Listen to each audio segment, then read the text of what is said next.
pasok po ng mga estudyante, yung singaw po, yung amoy, yung amin pong klase, mula po umaga hanggang hapon, naaamoy po yan, sumisingaw po. Galing sa break po? Opo. Yung dito po sa paligid. Sa ngayon yung po yung major concern po muna na nais po namin mabigyan po ng solusyon. Sige po, sabi kasi sa akin Ikap, talagang makakalaw talaga. Opo, catch base na nga po yung lugar ninyo, kaya medyo talagang mahalo yung lugar. So, pasisilip muna natin sa engineering, baka pwede natin pilipin kung sa DPWH, billion ang focus sa flood control. Request natin yung fake, i-dredge nila. Pwede natin request yun.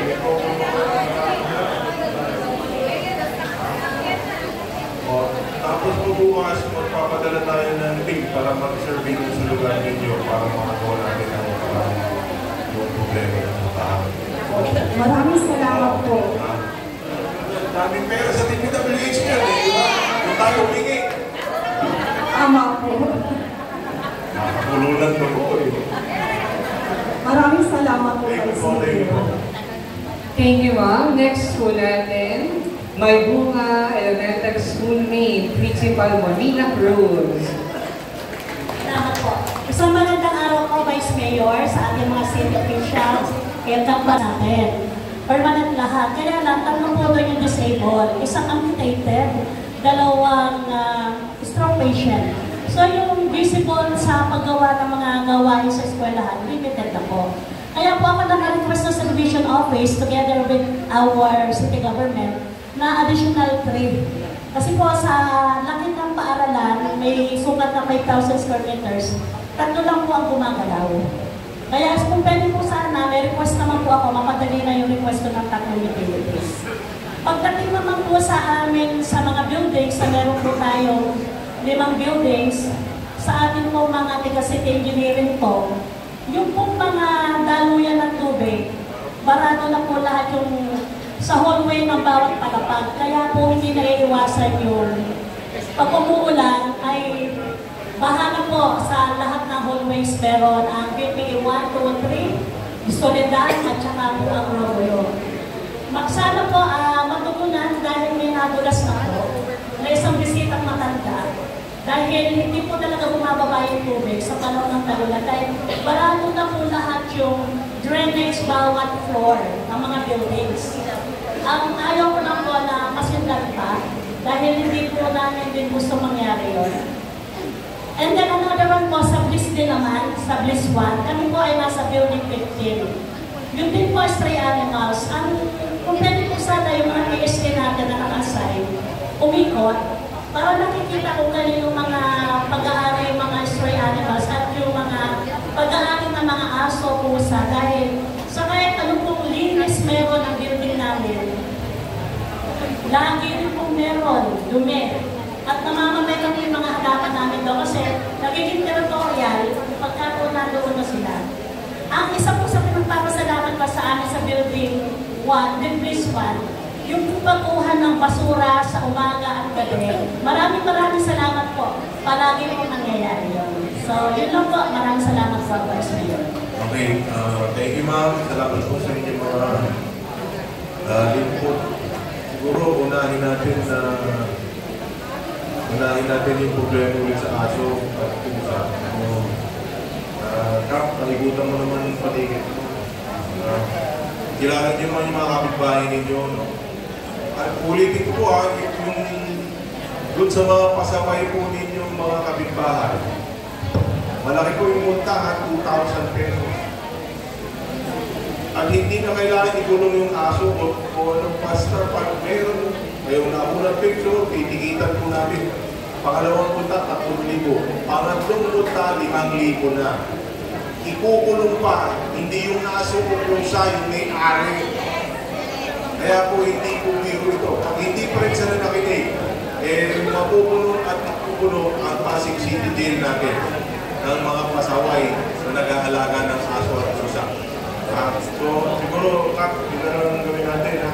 Vice Mayor, Nag-iisip lang ng paligid namin. So ngayon, mag-meeting si Kagawad Ricky at saka si OIC para yung magtitikit na tayo simula bukas para na-implement na natin yan. Yung mga nagpapakawala. O ayan sabi ni Baisa, walang palakasan to, kaya walang tatawag sa akin ha.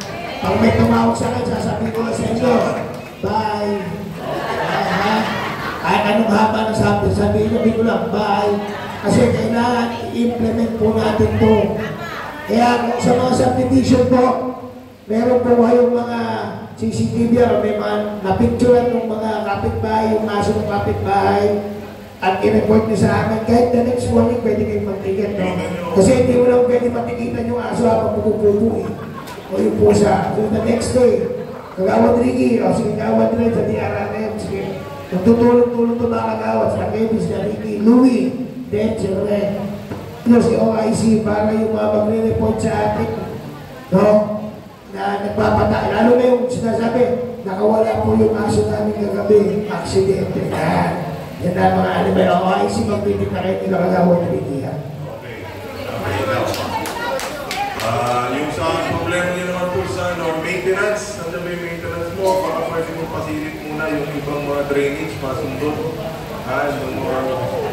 Building maintenance natin, pagpasilip mo. Kasi yung mga drainage na iba't ibang floor, may parado na. Tapos, ano pa yung ma'am yung unang sinabi nyo? Ay, utility. Okay. Ang utility, ano,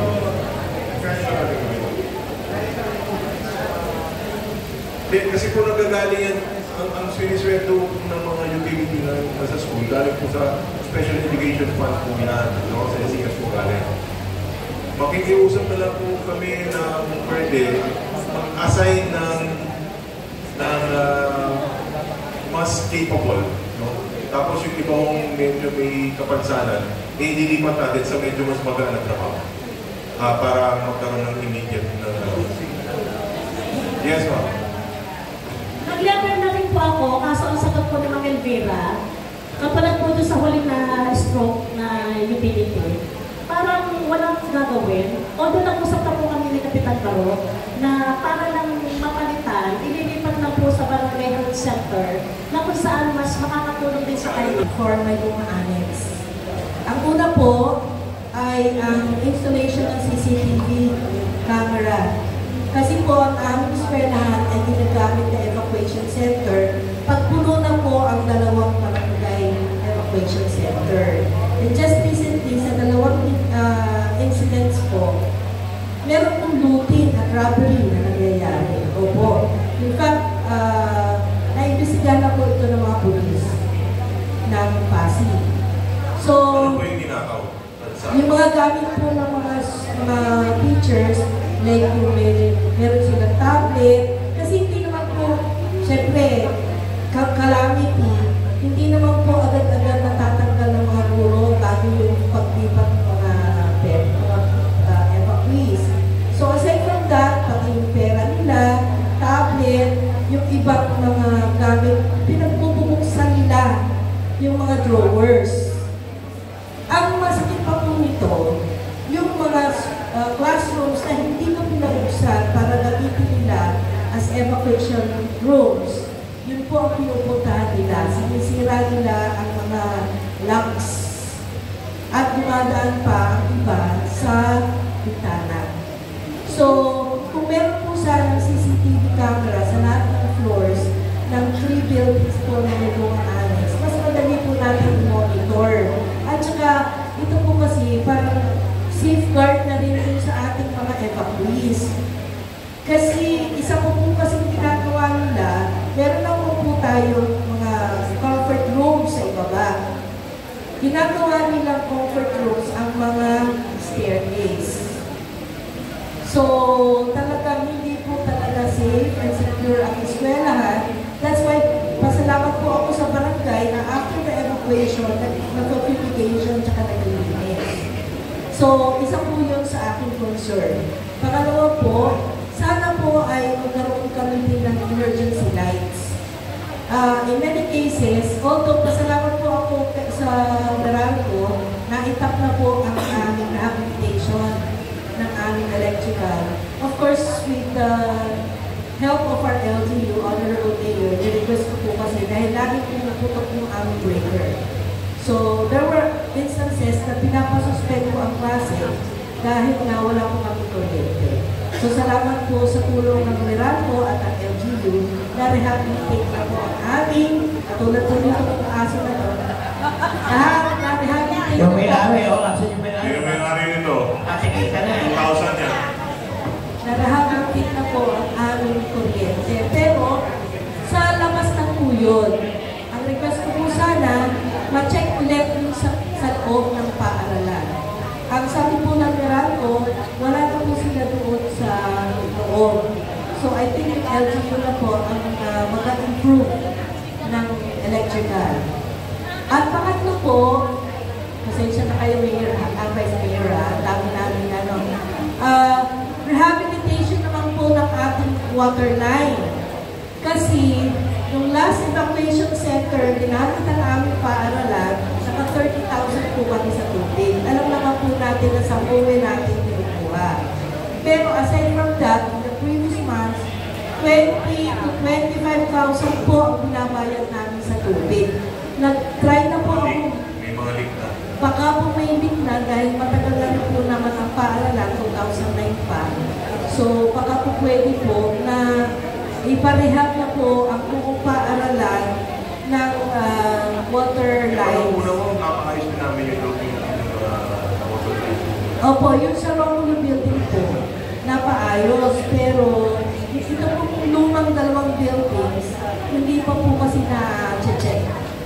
So, yun po ang aming concern. So, una po, ang aming CCTV. Pangalawa po, ang aming emergency labs. At pangatlo po, ang aming water line. Maraming pong salamat. Maraming salamat po. Yung sa CCTV, nag-usap po kami ng ICAP. ICAP may magandang balita para sa iyo. Isasabay na namin kayo sa may bunga elementary school ngayon. Siguro nag-usap po ang Karawan, baka nag-usap yung dalawang yan. Babangkitin natin sa diba? Ngayon pala. Sige, Kagawan Erwin, no? Pakipuntahan ni kayo din si ma'am para yung CCTV kahit mga 2 peraso malagyan. Sa mga oras ko.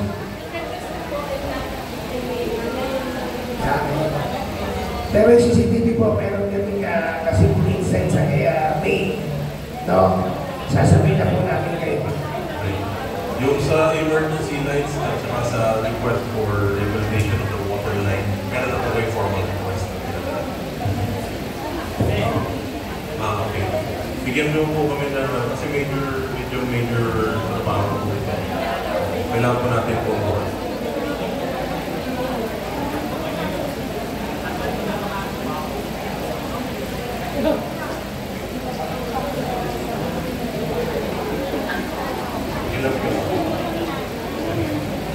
Sabay niyo na po yung sa kasi papaprogram po natin sa engineering natin. Tama? Oo.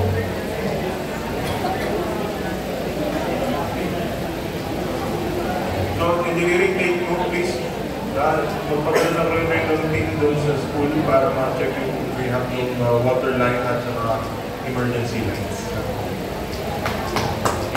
Next. Next po natin, si Stella. Street lights doon sa area namin. Although meron lights, but it's already masyado ng luma mahina na yung ilaw. So, nagre-recover yung mga ano namin, mga constituents na kami napatapos sila bandahan.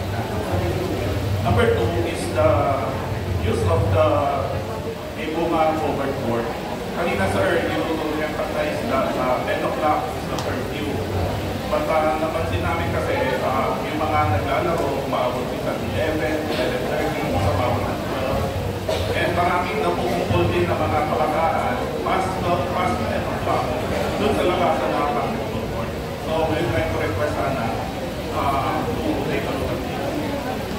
And also, during, kasi doon sa mismong overboard namin, palagi mayroon mga social events like giveaway ng mga ayuda, mga natin senior, no? Pero ang problem, hindi daw nag-post sa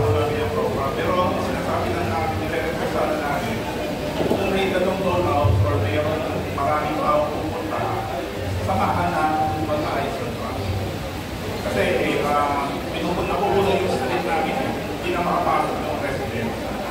So kung pwede sana, kasama yung traffic management sa mga social events na ginagawa. Then number 3 is the cutting of trees. In fairness to the barangay, ginawan doon ng paraan pero masyado nang mataas. Inaabot na barangay na natin yung so we try to request sana kung pwede yung mataas na boom na kung pwede mapapulay pa. Kasi medyo delikado na nagpapagsakan yung mga sangay. And number 4 is request sana namin yung mga tanggap telco lines. Maraming mga lines ng mga telco na hindi na gumagana dahil very few ang merong telepono na white telephone. Pero nandun pa rin yung mga telephone lines nila, cable lines, etc. Nagtatanggal lang, medyo delikado, isa na sa bagay ng malalaking truck. Then number 5 is the cleaning and rehab of drainage. Last 2 weeks ago, nagpunta yung engineering and nilinis nila yung drainage namin. But as I have to say, ang recommendation nila is to rehab the whole drainage system dahil marami na raw po. Sintet na raw po yung mga drainage nila. Then, eto sir, request lang namin sa Salamis Avenue, mga park vehicles, malapit sa simbahan. Especially yung kanto ng Blue Street and simbahan. Palagi may nakapark doon na sasakyan and it's difficult for mga residents namin na lumalabas kasi blind spot eh. Hindi namin nakikita yung tumadaan pala yan, madalas kami doon. So talaga, it's an accident waiting to happen. So request sana namin, naglagay na ang TPMO ng barrier doon, 2 kabayo na bakal. Pero nakapark pa rin yun, so we try to request additional na para talagang walang makapark na sa kanto. Then kanina, na-emphasize din the garbage. Maraming kasi nagtatapon ng garbage sa Rosella na sabi niya. So, welcome the solution of Vice Mayor. Then with regards to traffic, napansin ko lang, no, because every day I pass Nelamaris Avenue, Dr. Sixto, all the way to Rotonda, Pasig. Sir, napansin ko lang talaga ito. Kanyugan intersection, ito para maging hawakan. Walang nagpamando ng traffic. Palagi yan, every rush hour, walang tao. Iisa lang, 2 days ago, nakikot sa babae na katayo. Pero wala, hindi na traffic. Kaya umabot yung traffic hanggang Stella Maris na yun. Hanggang may buka na namin. Then lastly, ito lang sir, lambing lang sir. Because last Christmas, yung may bunga, overcourt, was the staging point sa pamimigay ng mga kayuda. As I have to say, 22 na tingin na nandun na nabibigay. But sad to say, yung area namin, and the bunga area, after Christmas. Salamat po sa napaka-hindi yung request. Okay, una ko isa street lights natin. Ferdy, baka-check kayo yung share kung pwede natin ba. Si Ferdy po ang in-charge po ng mga ilaw natin sa city. Patitignan po natin kung pwede po natin pagkakaan. Or mag-request tayo ng mga ilaw pa ang mirado. Yung sa use of covered court, kaya nang i-implement po yung DepEm para hindi na maingay para sa ating mga residente. No? Pagka yung pamataang patrol, kung medyo masyadong makulit yung mga bata, kaya na kayo ng mga tao doon, magaling ng mga alas 10 ng gabi para makapatigil yung ating mga kasaway na bata. Yung security during rollouts and social functions, magaling na po yan. Anyway, madalas naman po, nag-coordinate sila sa barangay, sinabi po kay Rapro, na from now on, kung meron kanyang event, i-coordinate na rin sa DPM po natin para magpadala tayo ng mga traffic enforcers natin para lumalaw ko yung traffic. Tapos yung ating sentro, please take note yung ibang mga puno po ni Sir Stella Maris, medyo kailangan natin na-trim, no? Magdala ng team. Yung sa telco natin, meron po tayong task force para po dyan sa telco. So, we'll send the team po there as soon as possible ulit. Medyo talagang natitigas din po ulo ng ating mga telcos. Kung gusto niyo naman po, natin pakiusap tayo sa Meralco, mapupukol natin lahat ng kwarto, pero wala kayong internet at saka cable. Nasa sa inyo po yun. Kung gusto nyo talaga maiinis yung mobile, back to zero po tayo. Magkabit sila po ng bago. Kasi ang dami yun, ang galing nila magkabit, hindi nila naalis yung luma. Talagang problema ko natin sa luma kasi yung drainage na kailangan natin i-rehab, siguro, hindi na ano na yan, diba? Hindi na i-check natin kung may documentation na yung para meron na yata yung kasama na yun. Pati open space kasama na yun. Okay. Kung meron na po yun, siguro, pagawa na natin sa engineering ng program para i-budget natin kung kailan po tayo available po. Vice po, Mr. Lamars na yun, Red Street, Press Ricky, pati Red Street is na dami na natin dyan, tsaka yung Violent Street, parang po Mr. Lamars na. Tapos Ronnie, yung sa parking of vehicles along Stella Maris, yung barrier na ano, tsaka tikitan nyo rin ang tikitan yung mga may malakot magtigit, tikitan yung tikitan. Titigas ng ulo ng mga tao, dapat makinig. Mas marami ang matutuwa sa atin pag ginagawa natin ang trabaho natin. Maniwala kayo sa akin. May malakot magtigit. Sa isang magagalit, 100 ang matutuwa. Tama ba? Ay, ako, gamitin yung mga OBR nyo. Tikitan nyo ng tikitan. Ano pa ba? Garbage. Ayan, nasabi ko na, yung sa ating swamo, ay implement nyo na yung ating ordinansa pinasa, ipaskin nyo na yung oras ng koleksyon. Kung saan eksakto at anong oras. Yung ordinansa tayo nyo, pinasa ng ating Irigan Council, implement nyo na para maiwasan natin yung mga problema na hinaharap natin ganito sa ngayon. Yung traffic, ayun, basta yung sa traffic, alam ko na yun, problema ko talaga. Minsan nga, wala akong nakatayo yung traffic enforcer natin. Baka pwede mong lagyan ko ng permanent na tao sa may kanyugan papunta na ginawahan. Okay. And then, yung sa ayuda, alam nyo yung problema sa ayuda, talaga nagkaroon po na kasi ng delay yung delivery.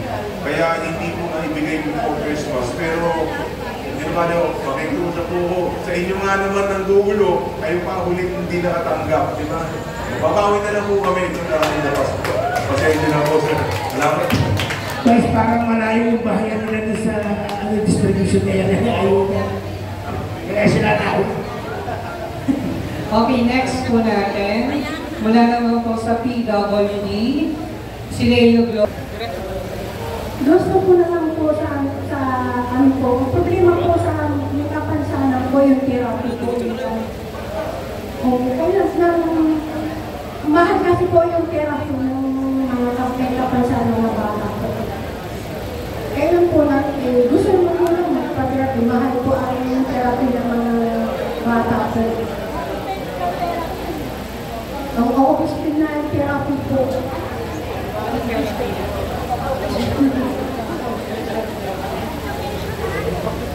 Ako.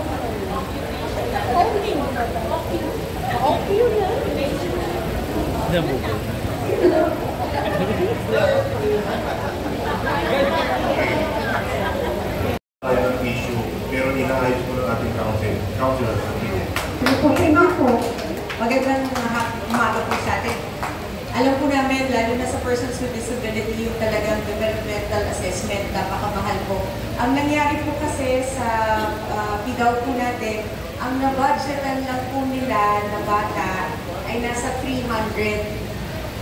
Worth 4-5 po yung budget nila. So medyo kulang po kasi according to the datos na meron din po ang PDAW, meron tayong mga 500 na mga kabataan na kailangan ng assessment. So ang ginawa po namin, kakatapos lang po namin ang executive legislative agenda para sa susunod na 3 taon, sinigurado na po natin na dapat lahat ng nakadatos na bata na kailangan ng developmental assessment ay lagyan na po ng budget. So, hopefully, this succeeding years, ito po mga dadating na taon ay magagawa na ho natin na lahat po ng may kailangan ng development assessment dito sa Lungsod Pasig ay mabibigyan na ho natin. Thank you po.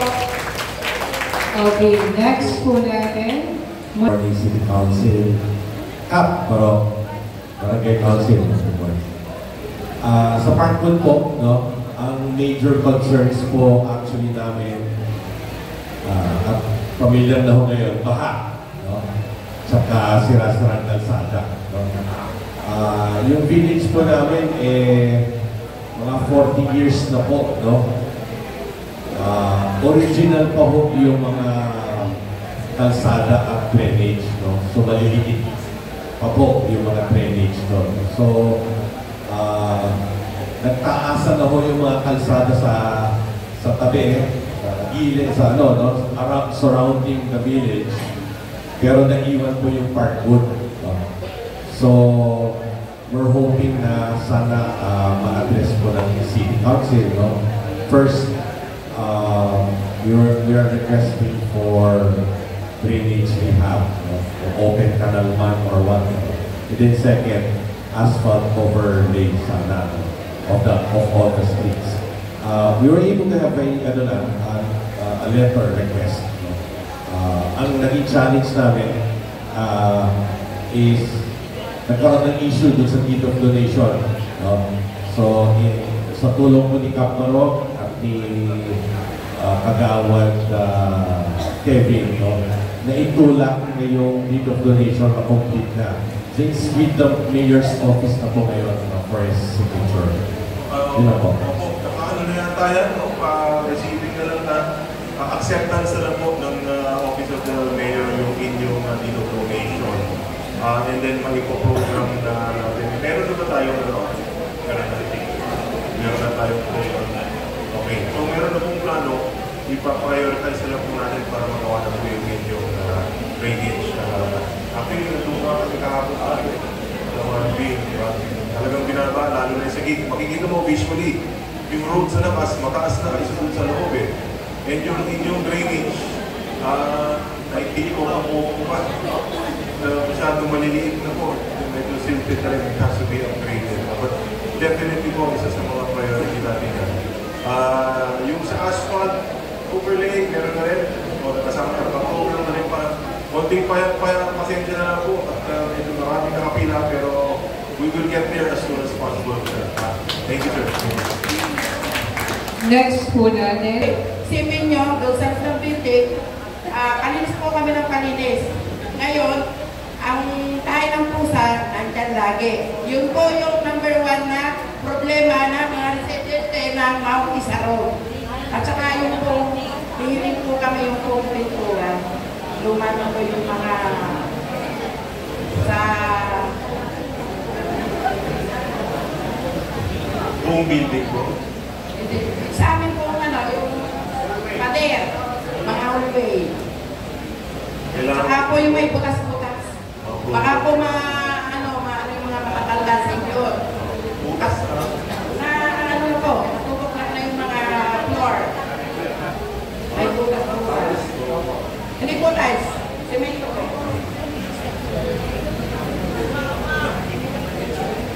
Sino ba gumawa ng building? Bago po lang ako namupuno dyan sa Mount Isa Road. Yung po lang po ang aming kahilingan po sa inyo na mabago ang aming place doon. Tingnan nyo nga, maintenance, wala kayo yung tapanan ng mga simente. Opo, mamalasakit na po doon sa mga senior sa mga residente. Silipin yung kaya pintura yun, pero muna malaking trabaho. Pero yung mga bukas sa higtapan nila.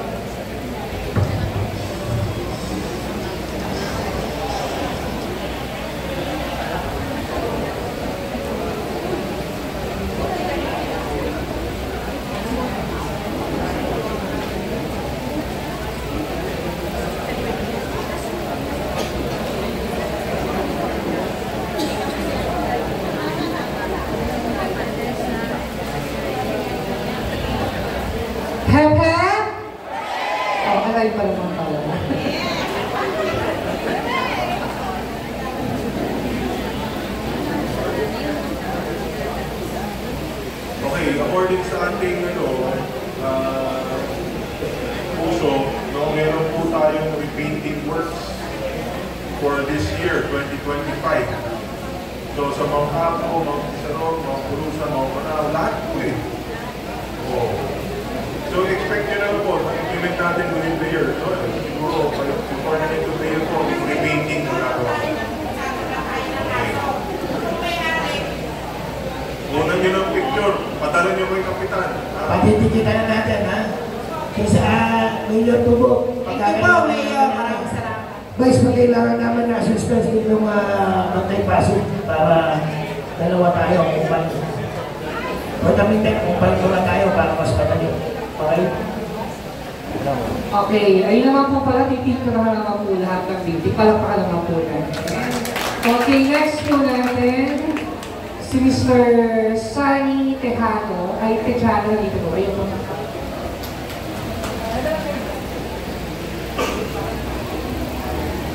Good morning po, Vice Mayor. Sabi po na City Council.